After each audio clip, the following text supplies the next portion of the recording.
Hi నమస్తే అండి. Washing మిషన్‌లో top load and front load అని ఉంటాయి కదా! అసలు ఏంటవి? వాటికి డిఫరెన్స్ ఏంటి? రెండిట్లో అసలు ఏది మంచిది? అనే డౌట్ మీకు ఎప్పుడైనా వచ్చిందా? అయితే డీటెయిల్స్ చూద్దాం. ఫ్రంట్ లోడ్ వాషింగ్ మెషిన్‌కొచ్చేసరికి తక్కువ వాటర్ తీసుకుంటది. అండ్ పవర్ కన్జంప్షన్ కూడా చాలా తక్కువ ఉంటది. యూజ్ చేయడం కొంచెం కష్టం. ఎందుకంటే బట్టలు వేయడం, తీయడం అనేది కొంచెం శ్రమ. కానీ ఫోమ్ గానీ బయటికి వచ్చేసే ఛాన్సెస్ కొంచెం ఉంటాయి. మోస్ట్లీ డిటర్జెంట్ ఎక్కువైన సందర్భాల్లో మనం చూస్తుంటాం.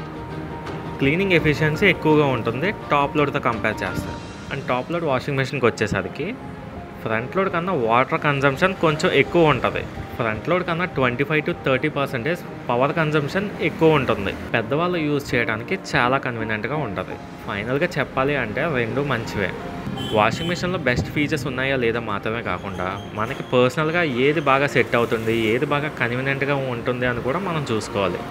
ఫర్ ఎగ్జాంపుల్ పెద్దవాళ్ళకి ఫ్రంట్ లోడ్ యూజ్ చేయాలంటే చాలా కష్టంగా ఉంటుంది. అండ్ వాటర్ తక్కువగా ఉండే ఏరియాస్‌లో టాప్ లోడ్ యూజ్ చేయడం కొంచెం కష్టం. సో అలా మీ రిక్వైర్మెంట్‌ని, ఫీచర్స్‌ని మ్యాచ్ చేసుకొని చూసుకుంటే అదే మీకు బెస్ట్ వాషింగ్ మెషిన్ అవుతుంది. థ్యాంక్ యూ అండి.